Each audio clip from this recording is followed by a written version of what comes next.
আসসালামু আলাইকুম, সকলকে আজকের ভিডিওতে স্বাগতম জানাচ্ছি। আজকের ভিডিওটি একটু লম্বা সময় নিয়ে হবে, যাদের সময়ের সংক্ষিপ্ত শর্টনেস আছে তারা যেন আজকের ভিডিওটা সময় নিয়ে দেখে।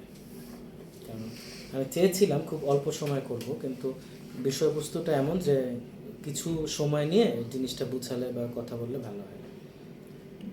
আজকের ভিডিওর টপিক হচ্ছে ধর্ম।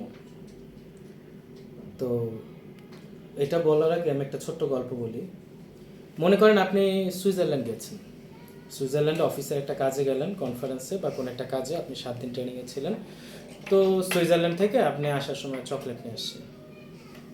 সেগুলো খুব দামি চকলেট, কিন্তু একটা বক্সে ধরেন একটা বক্সে 15টা চকলেট আছে, এবং আপনি আপনার বাচ্চাদের অনেক ভালোবাসেন, আপনার ফ্যামিলি মেম্বারদের অনেক ভালোবাসেন, কিন্তু তারপরও প্রত্যেকের জন্য একটার বেশি আপনি দিবেন না, এভাবেই আপনি হিসাব করে নিয়ে আসছেন। এখন আনার পরে আপনি যে চকলেটটা নিয়ে আসছেন, এটা তো আমি বললাম আপনি 15টা খুব ইম্পর্ট্যান্ট মানুষকে দিবেন আপনি। আচ্ছা, আপনার বাসার অন্য যারা আপনার বাসায় কাজ করে, আপনার হেল্পিং হ্যান্ড, আপনার ড্রাইভার, তারাও তো কিছু একটা আপনার কাছে আশা করে। আপনি তাদের জন্য ঠিক আছে ওই 15টা ওই এক্সক্লুসিভ চকলেটটা না, আপনি একটা ব্যাগ নিয়ে আসছেন, সেখান থেকেও সবাইকে আপনি দেবেন। তো এইভাবে আপনি আসার পরে বিদেশ বিদেশ থেকে আসার পরে আপনি কি করলেন? আপনি বিদেশ থেকে আসার পরে আপনি এইভাবে সবাইকে হ্যাপি করবেন। সবাই আপনার প্রতি এক্সপেক্ট করে আপনি যে বাড়ি থেকে আসছেন, কিছু গিফট নিয়ে আসছেন তাদের জন্য। So it's okay. তো কোরআন কিন্তু আপনাকে এইরকম কিছু বলে নাই, বা ইসলাম ধর্ম আপনাকে এরকম কিছু বলে নাই যে আপনার বাচ্চাকে আপনি বা আপনার নিজের জন্য যে চকলেটটা এনেছেন ওইটা আপনার অফিসের কলিগদের খাওয়াতে হবে, এটা বলে নাই। কিন্তু ইসলাম ধর্ম কি বলেছে জানেন? একটু চিন্তা করেন। ইসলাম ধর্ম বলেছে আপনি যে চকলেট খাচ্ছেন আপনার বাসায় 1400 বছর আগের ভাষা, আপনি এখন বলেন মেইড সার্ভেন্ট, আপনি বলেন হাউস হেল্প, আপনি বলেন হেল্পিং হ্যান্ড, 1400 বছর আগের ভাষা কিন্তু এটা না। 1400 বছর আগে কিন্তু অন্যরকম একটা সময়। হ্যাঁ, মানে এটা ব্যাখ্যা দিলাম না 1400 বছর আগে মানে কি, ঠিক আছে? এটা হলো মানে এখন থেকে 100 বছর আগে কিন্তু রেলগাড়ি ছিল না, বিমান ছিল না, গাড়ি ছিল না। 100 বছর আগে, মাত্র 100 বছর আগে এগুলো ছিল না। ঘোড়া গাড়িতে মানুষ চলতো, ইলেকট্রিসিটি ছিল না। সো ওই জগৎটা আপনি কল্পনা করবেন, মানে কোনো গাড়ি নাই, কোনো ইলেকট্রিসিটি নাই, ইন্টারনেটের তো প্রশ্নই নাই। অস্ত্র মানে হচ্ছে লাঠি আর তলোয়ার, হ্যাঁ, মুগুর, এগুলো হচ্ছে অস্ত্র, ঢাল, তীর, এগুলো হলো অস্ত্র। আর রান্না হতো আগুনে, ঠিক আছে, কাঠ পুড়িয়ে আগুনে রান্না হতো, কিন্তু প্রাকৃতিক গ্যাস দিয়ে রান্না হতো না। সিমেন্টের ঘরেও মানুষ থাকতো না, এরকম কংক্রিটওয়ালা সিমেন্টের সিস্টেম তখন আসে নাই।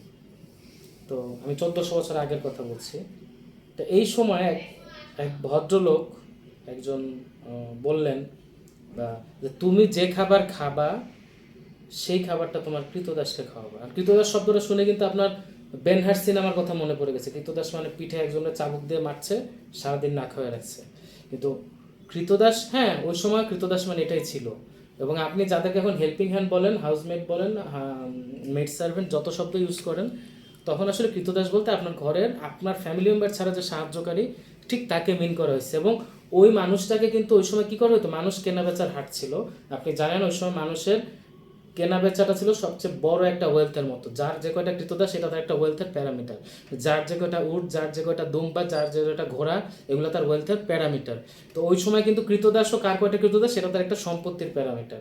এবং মানুষ কেনা বেচা হতো, এবং যে কৃতদাস আজীবন কৃতদাস থাকতো তার সন্তান সন্ততিরও কৃতদাস থাকতো। কৃতদাস কি এটা বোঝার জন্য আবার আপনার এই অ্যালেক্সাইলের রুটস দেখা লাগবে, বা একটু জানতে হবে যে কৃতদাস প্রথাটা কীভাবে, মানে এখনকার মতো 300-400 বছর আগেও, 200-100 বছর আগেও কীভাবে চলেছে। সো আফ্রিকা থেকে যাদের স্লেভ হিসেবে আনা হতো, ওরাই কিন্তু তামাক খেতে কাজ করতো, ওরাই গম খেতে কাজ করতো, এবং ওরা ওদের বংশ পরম্পরায় কাজ করতো, কৃতদাস।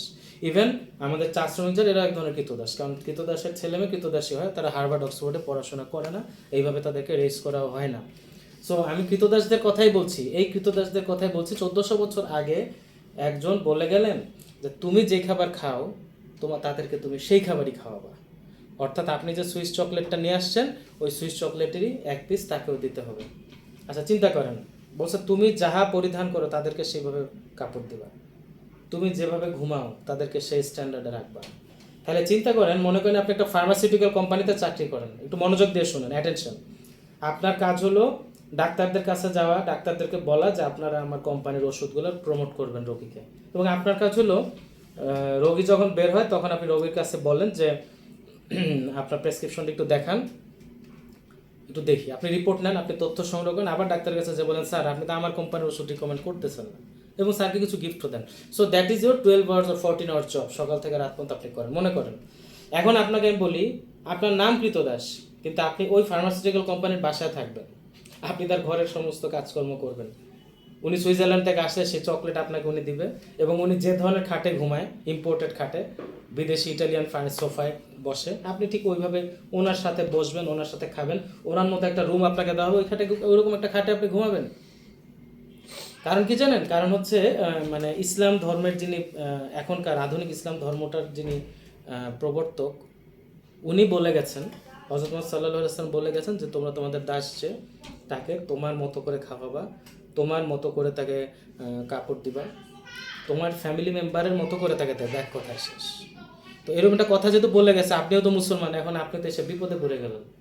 মাই গড, আমার এই চকলেট, এই একটা চকলেট 300 টাকা পরে বাংলাদেশি টাকায়, এতটুক চকলেট এটাও আমার দেওয়া লাগবে তাকে, আপনার হাউসমেটকে। হ্যাঁ, সো দেখেন কি অদ্ভুত একটা ঘটনা, মানে জাস্ট মুসলিম হয়ে জন্মানোর কারণে আপনার এই কাজটা করা লাগতেছে। এবং এই আইডিয়াটা, এই কনসেপ্টটা দিয়ে গেছেন ওই ভদ্রলোক যিনি 1400 বছর আগে জন্মগ্রহণ করছেন। ঠিক আছে?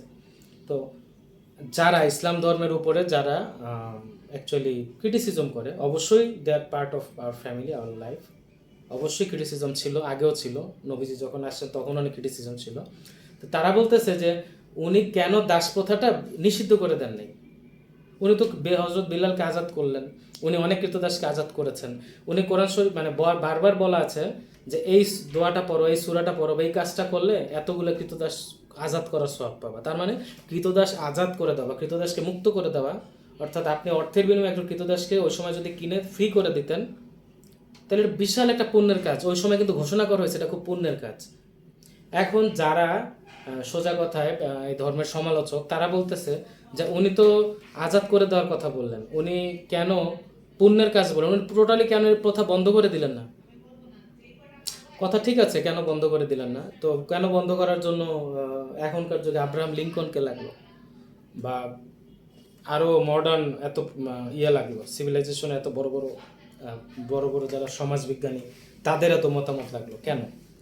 তো দেখেন বিষয়টা হচ্ছে যে আমার ক্ষুদ্র বুদ্ধিতে যেটা আসে, যে একটা সোসাইটিতে একটা মানে সোসাইটির একটা অংশকে আপনি হুট করে কাট করে দিতে পারেন না, এটা তাহলে সোসাইটি অফ হয়ে যেত। শুরুতে আমি বললাম না, একটু লিঙ্ক করে, আমি শুরুতে বলেছি যে কৃতদাস প্রথাটা ছিল একটা ওয়েলথের একটা প্যারামিটার, যে তার কাছে 100 ভরি গহনা আছে, আবার তার 50 জন কৃতদাস আছে, এটা তার ওয়েলথের একটা প্যারামিটার। কিভাবে?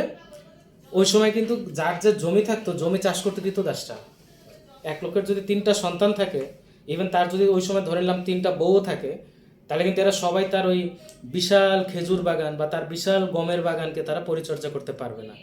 সো কৃতদাস কি ছিল? তার কৃতদাস ছিল তার একটা গরু বা একটা ঘোড়া, এটারই একটা বিকল্প। এই কৃতদাসটাই কিন্তু তার সম্পত্তিগুলো, তার ফসল, তার ফার্মিং এগুলো মেনটেন করতো।